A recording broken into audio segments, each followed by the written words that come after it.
Bonjour, bonsoir. Ils ont dépendre de RO Bozolandangay à travers le monde. Précisément, dans le site Nabino et HP Media. Et HP Media, ils ont site Nayo, ils ont site Nanga, ils ont site Nabissonyoso. Aujourd'hui, nous sommes dans la commune de Lemba aussi. Toujours, nous sommes toujours dans la commune de Lemba. Tokozwa, Bandeko, Mibali, Bandeko Bassi, Bameka un peu pour répondre Bisso na Motuna na Bisso. Sujet à l'élo. Sujet à l'élo, Ezali. Pourquoi Mibali Misusu? Soki azana mwasi azoluka zweleka mbanda to ebaraté soki zakadi akwa biso mibali na milongola te parce que je suis aussi du nombre. Pourquoi ils a bongo kota basi pourquoi mwasi ataza mobali opese nyonso azokokisa baposa motema na ye mona zaka na mwa petit chéri moko bona ndenga mopanzi na ndenga sese to nto yeba soki ezadi akwa tout le décoté wana. Je n'ai pas la réponse ya kopesa ma Tokozwabiano et pas Bandeko Oyo, Bakoloba na micro ya EHP Media. On est toujours ensemble, il n'y a pas de souci. Restez toujours branchés dans le site Nabino EHP Media, EHP Media, site Samakambu. Toujours une recherche, il y a des réponses par rapport au sujet Nabiso. Merci. Voilà, toujours dans le cadre de sujet Nabiso. Pourquoi Mobali Azulaka Mwasi Mbanda? Pourquoi Mwasi Pe Azulaka Mobali Mbanda? Je ne suis pas sûr ce qui nga mobali lelo nazana bizali la malunga nazo vendre na mwasi nanga na habité lo nini otinda na zule mbanda. Ce qu'il faut ba cause nini o mibali atazana mwasa kitoko. Atazana mwasi na ye azo répondre mwasa azo répondre na ba critères tout. O esengi mwasa zalela. Mon mon a que non mobali faut trébucher. Nous voulons juste savoir pourquoi. Maintenant ici nous sommes avec un garçon avec un papa aussi parce qu'il est papa à la banane. Eh papa, bana bazali. Bana bazali. Voilà, il y a Oluka à défendre Kota Mibali. Pourquoi Bino Mibali? Olinga toujours que je la basse mbanda. Même si moi si azana, moi si azaki kitoko. So olinga ipona kitoko bon, kitoko moi si azanango. Olinga ipola mbaka malonga, moi si azola melo malonga. Olinga ki abotelo bana kitoko bana mayele abotelio bana malonga bana kitoko mayele pesa izai pas bana. Pourquoi eloko ngo? Oh, Bino Mibali. Biso en général, hein, je suis aussi un homme. Ils ont l'origine pour Sarabino. Bon, pour nga na yebi keza nango biblique. Donc makambo ya ko mobali ke azwela mwasi mbanda eza nango histoire à lelote. Donc eza histoire moko to kuta ngo. Eza makambo déjà c'est salama. Ba David ba salango, ba Salomon ba salango. Mais na troisième millénaire oyo monde évolué. Kozwela moninga mwasi na yo au bali au bimisi mbongo officiellement kozwele mbanda quelque part ils appellent mabe tozomona ba foyer mingi za obeba cause ya ba makambo ya kozwela mwasi mbanda mais mususu bazwela mwasi mbanda peut-être tam mususu ça bizali la bien te tam mususu aza mal éduqué donc pour la mobali olula qui est kitoko ya nzoto makambo nyonso tu ndenga lingaka mais comportement ndemtu senga keno mobali abima libanda mais na ndenge ya monde lelo ndenge zokende sa mabe po eza kobebisa foyer. OK, merci. C'est une réponse haute découvrir sikoyo et pas ndeko mobali. Il y a pesi ba raison na ye bizali soki za malonga te et ko pousser mobali à comme na niveau ya kozela mwasi na ye mbanda. Donc voilà, wana eza réponse au ya pesi. On est toujours ensemble, kaka na site Nabino Obo Mesana Kolanda et HP Media. Nous sommes là pour vous. Tolek. C'est bon?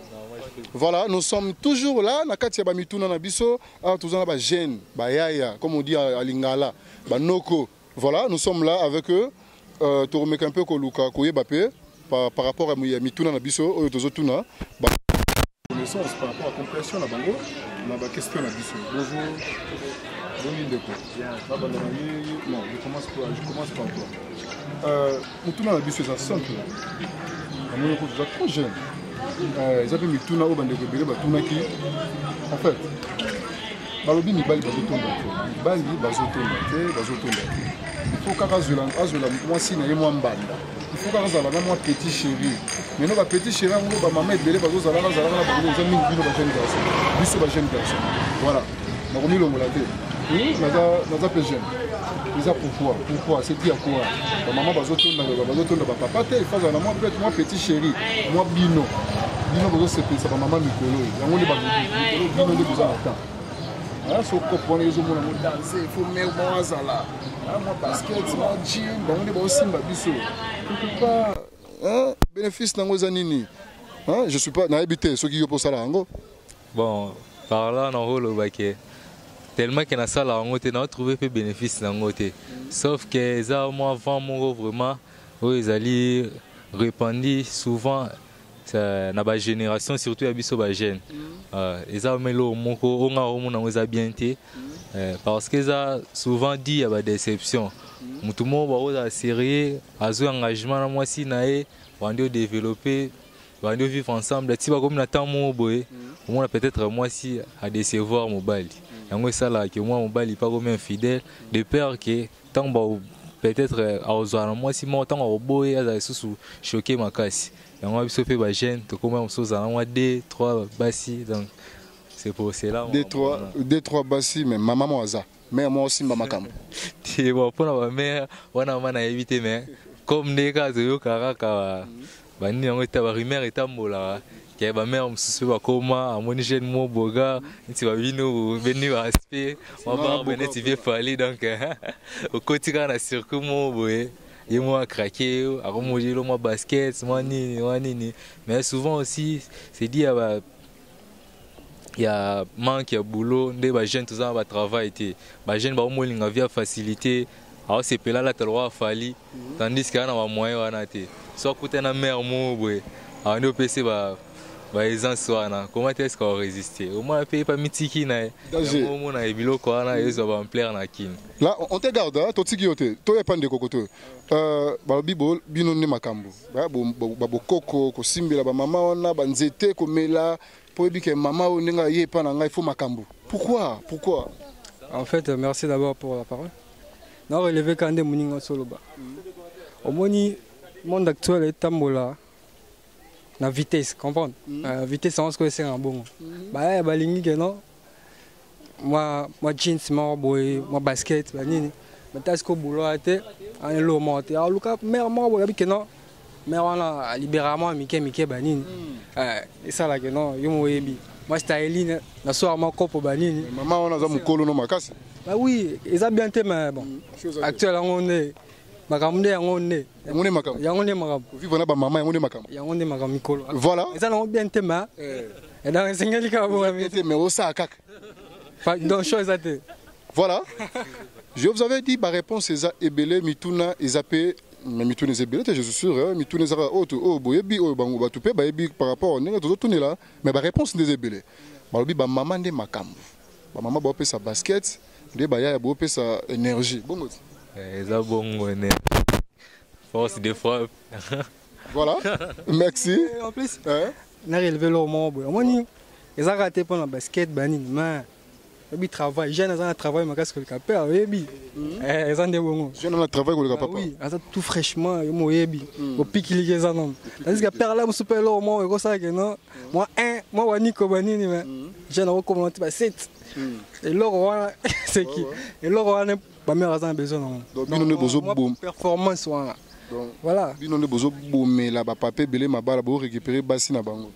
Mais ils ont rabissoté na bango mo ba mère pe bazan besoin pour mère mo non yo jamais roi chez mère yo même toi chez yo oh ending c'est pas une photo to beta azara donne de net yo tchengai ngape c'est pas ici azara bénéfice na yo pas maman izanine bénéfice azara que non aussi retrouver moi quelque chose dans la poche moi jeans moi style bani oza la page mère ce quoi c'est yo moi bi mère là on se retrouve mais mère rien pour la performance comprendre père là qui gêne dans la performance 2 3 4 la quartier donc il y a quartier mais soit colis à Kitty ma Cécilie moi mon corps c'est commerce côté là Nzela a besoin à matin donc il faut jeune moi performant ayo qui ça sont et là voilà le mot pour yo qui ndengeni ba ya bazo défendre la micro et HP Media balobi ba maman bazan a besoin de performance donc voilà performance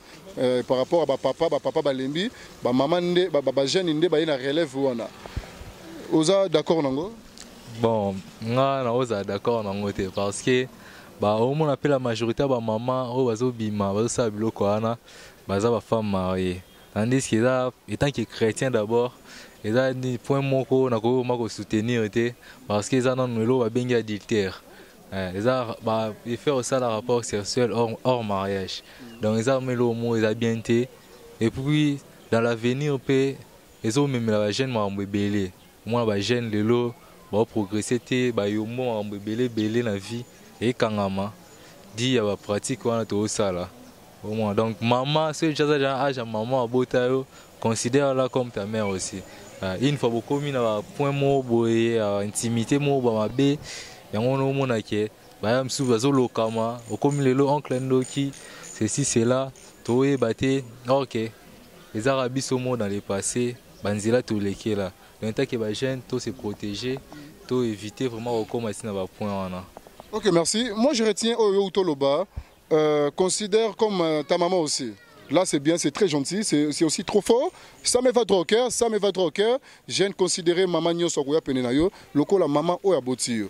Totika ba sentiment, o non ngana na yaya. Papa makasi zaka eze souté. Ngafuna pesa soki penenga ninde kwa utoloba. Oloba yini waniko? Waniko donc ba jeune dans performance on est ça là.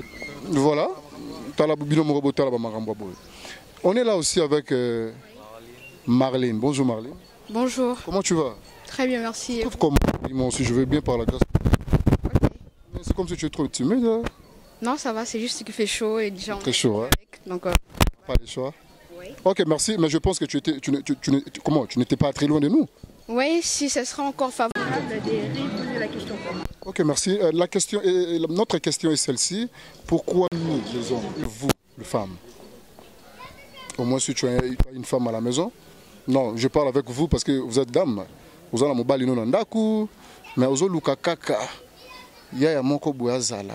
Moi mutu moko boazala. Je sais pas, ils ont autant dit noté, mutu ozanaye ou bien ozana poso bakisa kaka o libanda. Tu trouves ça comment? Je sais pas ce qui ozana mambo. Est-ce que je suis obligé que j'aille toujours en lingala? Je peux aller. Non, tu peux parler aussi en français, c'est pas un problème. Donc en fait, pour moi, je pense que les problèmes c'est dans les deux côtés. Il y a un côté où les hommes, ils aiment aussi faire ça. Et il y a un côté où les femmes aussi aiment faire ça. Mais il faut toujours se poser la question, qu'est-ce qui les pousse à faire ça? C'est trop proche les micros. Ok, merci. Ok. Donc ce qui fait que, par exemple, si je prenais la place des femmes, c'est vrai que je ne suis pas mariée, je ne sais pas comment ça marche, mais du moins, la plupart des phénomènes qui se passent, les gens qui sont très très disponibles à observer cela, c'est les enfants. C'est les enfants. Donc même dans des familles, même dans nos familles, quand il y a un petit problème, les premières victimes, ce sont les enfants. Et les enfants, bien qu'ils n'ont rien à dire, mais on ne sait pas qu'est-ce qu'ils s'imaginent dans leur tête et qu'est-ce qu'ils font comme analyse. Okay? Donc prenons les cas par exemple d'un couple où à un certain moment, la femme se détache pour aller voir ailleurs. Ce qui est sûr, c'est qu'au début, toujours, c'est genre l'homme parfait, la femme parfaite. On fait un effort de ne pas voir les mauvais côtés. Là, c'est au début. Mais après un certain moment, une deuxième phase, en fait, on commence maintenant à détecter des erreurs. C'est en ce moment qu'il y a problème. Quand on détecte des erreurs qu'on n'a pas pu voir au début, c'est en ce moment-là que l'homme pourra peut-être penser, chercher, trouver mieux que ce qu'elle a déjà. Et pour la femme, c'est vice-versa. Il y a certaines habitudes qu'elle n'a pas pu découvrir au début, qu'elle a découvertes à la deuxième phase. Elle trouve que ça serait mieux d'aller voir ailleurs. Maintenant, qu'est-ce qui se passe? Si les deux partenaires arrivent, par exemple, à surmonter cette étape-là, donc à essayer de faire un effort, parce qu'en ce moment-là, c'est soit les divorces, pour être sincère, au lieu de faire des cache-cache. Parce que moi, sincèrement, je me dis, quand tu trouves que l'homme ne te paie plus, c'est ça que les Blancs font. Parce que, en fait, les Blancs, ils ne sont pas hypocrites. Et quand ça ne va pas, ils divorcent facilement. Sauf que chez nous, en Afrique, on a du mal à divorcer. Pourtant, on aime bien vivre dans l'hypocrisie. C'est pourquoi on a la plupart des couples qui apparemment sont « Ah, batalak ensemble, batalak ensemble ». Mais quand tu vois en réalité, c'est que l'homme a encore une autre femme. Et la femme, c'est pareil. Mais alors que chez les Blancs, quand ça ne va pas, automatiquement, ils divorcent, ils vont chercher ailleurs. Maintenant, qu'est-ce qui se passe? Si les deux partenaires arrivent à surmonter cette étape, donc ils arrivent à un niveau où il fait un effort d'accepter les défauts de l'autre et puis après, ils vont maintenant se considérer tels qu'ils sont. Ce qui fera qu'ils puissent pas, que personne d'entre les deux puisse aller voir ailleurs. Donc pour moi, je pense que d'abord, à un moment donné, ce qui influence, c'est les comportements que l'autre découvre après, au lieu de découvrir avant. L'autre côté, je parlerai aussi des phénomènes sociaux en fait. Il y a un moment donné où les couples sont en galère et que la femme ne supporte plus la misère et qu'elle trouve que ça serait mieux d'aller chercher un autre mari pour l'aider, soit à aider à élever ses enfants. Où il y a aussi des moments où il y a par exemple, je dirais, il y a des femmes où, quand une fois elles sont mariées, elles n'arrivent plus à se prendre en charge. Donc, je dirais, du côté physique, par exemple, la propreté, les soins et tout, elle s'est dit que vu que je suis déjà mariée, c'est plus important que je puisse brosser mes cheveux, mettre des cils parce que je suis déjà mariée. Oui, je ne suis pas contre ça, mais il y a toujours un moment où l'homme a besoin de sentir sa femme, en fait. C'est pas parce que tu es mariée, tu mettras plus, en fait, tu te rendras plus belle, non. Il y a toujours ces petits côtés où des fois les hommes se disent que non, ma femme, elle ne se rend plus aussi belle que ça. Je vais chercher une qui est plus meilleure qu'elle. Donc c'est soit un côté où les deux partenaires découvrent des éléments désagréables et qui pensent qu'ils doivent chercher une autre pour pouvoir combler ça. Ou par contre, ce sont des problèmes qui sont dus à des moyens financiers. Donc il y a souffrance et du coup, un partenaire ne supporte plus. Ou soit du coup, si ce n'est pas ça, c'est que c'est les problèmes dont je vous ai parlé. J'ai oublié, justement que je parle trop. Là, c'est bien, merci. Mais c'est juste une petite question. Oui. Les gens disent que vous, les femmes, même si l'homme te satisfait d'une manière générale, te donne tout ce que tu as besoin, mais tu verras toujours la femme... Elle a toujours besoin d'avoir un petit chéri quelque part. Et puis ça... C'est un phénomène que j'arrive pas à expliquer. Parce que quand tu as tout, qu'est-ce qui va te pousser à aller chercher ailleurs? Si ce n'est que, je dirais, l'imbécilité ou l'idiotie, si je peux dire. Parce que si j'ai des chaussures, pourquoi je vais aller chercher encore ailleurs? Parce que j'en ai déjà. Donc moi, je me dis que si un homme t'est satisfait, tu n'as pas de raison pour aller chercher un autre. Je trouve que c'est vraiment idiot et donc j'encourage pas surtout. Là c'est bien. Là moi je suis vraiment très flatté par rapport à la réponse. La réponse qui vient directement chez notre tontine. Tontine Marlène. Ok, la réponse qui vient directement chez notre sœur Marlène, je suis ravi. Ça me va droit au cœur, c'est vraiment très fort, c'est vraiment aussi triste. Baya na ba mama batu. Maba les okufat. Avec le nouveau phénomène Macron. Il y a souvent les nouveaux phénomènes Macron. Souvent, la plupart des événements flous proviennent toujours de l'Occident. C'est comme ces phénomènes Macron. En fait, et j'aimerais pas être très fort parce que c'est les médias. Mais vous imaginez un grand homme d'État qui est réputé dans le monde, il fait quelque chose et puis après ça fait une masse. Toute la population veut faire comme lui. Et du coup, les Congolais témoignent qu'ils aiment bien prendre là-bas, amener chez eux, même ce qui n'est pas normal, ils amènent. Ils ont ramené ça ici. C'est l'exemple à suivre, peut-être? Non, mais parce que les gens veulent normaliser ça, alors qu'en soi, c'est pas normal. Oui, mais les gens veulent rendre ça normal. Mais moi, en tout cas, je suis contre ça. Surtout, ce n'est pas notre culture. Et voilà, surtout que ce n'est pas notre culture. Là, on est déçu, on est désolé. Ouais, là, je suis déçu pour ça. Merci, au revoir. Là, on est toujours ensemble avec les autres parce que M. Soubalobi n'a noté, micro kende pas bande comme Moussou, bakope c'est bango payano. On est toujours ensemble, il n'y a pas de souci. Moi, je remercie notre sœur ici. Alobi Malonga, Alobi Kitoko, phénomène Macron. Il faut oser rana moi maman moi boy. Après ça au moins 200 mois 300. Yo au satisfaire voilà au satisfaire ninga utsolo ba jeune moko azala kiawa papa kuna lembi bango bayaya bazaka na makambo bazaka na makambo fifika bambi na kati ya Canada moi si ya Hervé Vangu. Voilà, je dis aussi bonjour à mon ndeko ya kati Yannick Ilunga Motema ya Christelle Kunda na kati ya États-Unis. Pourquoi pas Ken Mosengo mwana lemba tongo. On est toujours ensemble. Bonsoir Cameroun et HP Media. Voilà, notre question est celle.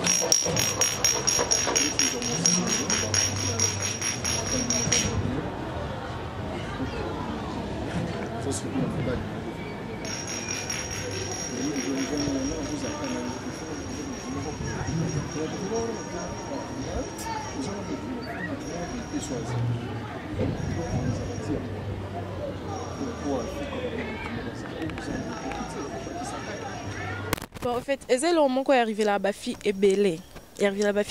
Premièrement, nous avons une influence.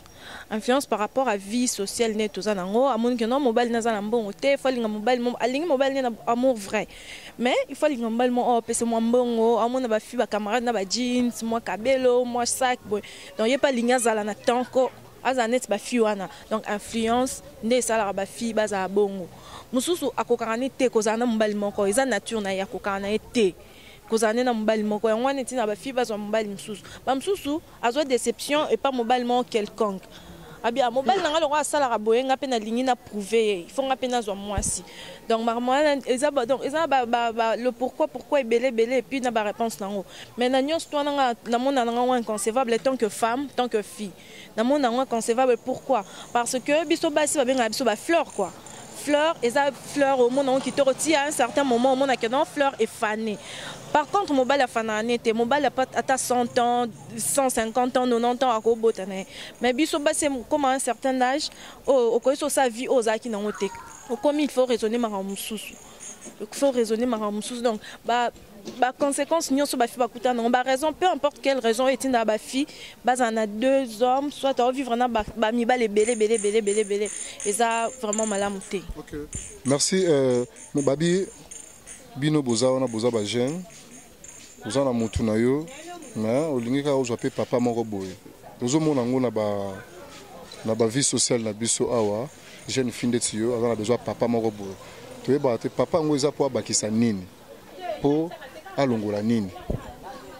Bon ba fille o balinga ba papa wana ne na lobaika liboso parce que amona mo papa mo boye aza na facilité o pesa mbongo or kazo bosana papa wana aza makamune belé oyebi teloni na tika pa na yo oyebi teloni na seme pa na yo loni azo récupérer parce que ceux qui déjà au sangisi nzoto na mona mobali eza deux esprits auto sangisara donc ba problème na comme ba problème na spirituellement. Non, ils ont dû quand maman ba vie tolingi ba fille plutôt tolingi luxe trop alingo mona muninga ta mwana jipte il faut pas za nango alingo mona muninga za na ketchte pour faire za nango alingo mona muninga donc alingo mona bonheur ya muninga te soit le haut ya muninga te faut pas comparer na niveau wana yango eloko isa ba fille ba kende ko linga par ci par là yo bali nanto te nanto vraiment petit chéri na oui moi papa moi ça non papa zate. Je dis un grand bonjour à mon ndeko ya kati Dimitri Bandendai mwana poto à Tongo pourquoi pas mbote na ngai na ya do songi aigle de Kawile ya mable vieux mable papa mable agronome mabele mokonzi so koti lemba obeti tour pas agronome te c'est quoi ki lemba te so ye lembo moni igete baza na fie baza rigene baza opesi bango tambote te c'est kozaki na lemba te wana bana lemba ya tongo makasi tangu tongo zo banda na lemba bango baozala tangu pe tongo zo kende pe kotsa butu famille e baza mobimba baozala mbote na ngana ndoi e baza mbote na ngana mama bea et baza pourquoi pas ya pichu et baza voilà merci comme nous avons moi si tu veux que vous puissiez conseiller na bandeko belé ya basi bazolanda à travers le monde toli ya muke ko pesa bandeko oyo peut-être ignorance jusqu'à présent ils ont la tabango ba mec un peu ko changer ba mec un peu ko zala na ba ko mec un peu ko za malamu par rapport ya conduite na bango parce que mobalo yazo luka ko affronter wana mobala grande sœur ne peut-être ya quartier mobali peut-être ya maman moko boui oh ya yebite au signer ne pe papa ngoko papa on pas ko boté mais au signer ba bi mikolo ba kombo ba benga bino ba fi android ba petit android boza chaque jour mise en jour il fait ça la makaka il faut jip moi bien lobi fu kanga dadi lobo kuna kolon lobo kuna chombo makambu apparition na nyoso tout wana ezaka moi vraiment boye mais on dirait yo na vango zate hein. Bon, en fait, na mutaza la manière na mona makam. Ngai na mona nyos to na eza na mona tinate parce que nga d'abord na tangi. Hein, je suis ressortissante de l'IFASIC. Na si na l'IFASIC, na graduat, j'ai fait le journalisme et puis na licence na salle communication. Donc na tangi na mona nga moi si na tangi. Na bi kele oso na zu musate lobi na zo musa parce que so mo po mbala pesa nga valeur il faut utana ngai moko. Siko mbongo na quelque pas mbala po bakisela nga nini. O nazana déjà ekoki. Donc peu importe, on a soit problème, quand tu as quartier dans l'accès, mais portez-le l'autre, et quoi, portez-le plutôt l'autre. Parce qu'il y a un Libanais, à fin de beaucoup là-bas, au Lukobe, c'est Libanais, pour na yo kota na kati, lobby yo po beba pour que muso soit kota. Donc il faut aussi mi pesa respect au moko. So moi so mi pesa respecter, muto pesa respect zate. So po mi pesa respecter, muto respecter po mbali na yo azate. Donc respect utara na yo moko. Nzoto na moi so balbeza temple esprit saint. Il faut rebattre, il faut pesa en respect parce que moi so beba. Et comme na temps moi boy comme ma baride, comme ma koko. Moi mbali ngol so zate. O comme iki quartier pa mo comme bimisa banoko bandoki, batata mo bandoki banan. Lobo kota na balo zo botate. Lobo makamboli les oya to comme ça ko kan kan bat bando qui par ci par là or que vie na moko antérieur on des aki ma bé donc total en nyonso wana te toyebi te oyo tosala lelo lobi nango nde efuta biso toyeba te makambo nini efuta biso kozala ya malamu tuko mpe kozala mabe mais toyeba koprépare yango lelo pour que lobi na biso il y a bien so biso peut ça il y a bien lelo donc il faut avoir que ça comme biso surtout ba fille to réfléchir ma casse moi j'aime pas les filles oh bah se comparer na mi bal biso to se comparer na mbal parce que les hommes ont été créés biso to nzamba créer biso te aso biso ni na mpanza mobile donc to ko se comparer na bango te. Merci. Voilà, merci. C'est une bonne réponse. Na part il y a Yolande. Voilà, c'est gentil. Merci. Je dis un grand bonjour à mon découvert Kati. J'ai dit Tété, le bataillon de Paris. J'ai dit Tété, moi, on est à Paris, à Tongo. Alors, bataillon à Paris, sur Fanny Namabukunaï. J'ai dit Tété, le bataillon de Paris. Voilà, j'ai dit aussi un grand bonjour. Voilà, maintenant, on a bien Ndeko. Moi, on est à Tongo. Tété Yondo. Tété Yondo. Voilà, Tété Yondo, mbote no yangwana, et outi pas moi na lemba ya tongo, Jenny Star Louindula, moi na lemba ya tongo makasi. Voilà, nous sommes arrivés à la fin de notre mission. O tolobaki na bino, mituna ezali, mutuna ezamoko, mais ba réponse est biano ezebele. Voilà, mituna ezamoko biano ezebele. On se retrouve à la prochaine occasion. Kakana sitio yo. Toujours dans la même chaîne, EHP Media. EHP Media, ils assistent au biso na bino to ebi ndenge ni to fonctionnaka, ndenge ni to collaboraka. Les traits à marche, bilingi ya EHP Media ici et bandaki. Voilà. Je dis bonjour dans le staff technique mon bimba ya EHP Media. Les caméramans le plus frais, les caméramans le plus frais. Mehdi Ngwadi, un bon caméraman. Pourquoi pas, pourquoi pas mon bonjour Langai, ma salutation, et que directement et pas un cordon Langai le plus frais. Ekibumba, papa, maman GH, papa Edo Amani, Bana Poto, Bana partout, monde entier. Jenny Star Louindula, Alinga Rabino Mingi, na équipe technique Mobimba ya EHP Media. On se retrouve à la prochaine occasion. Kakana site Oyo, beau s'abonner massivement parce que bilingue ya EHP Media c'est Bandaki.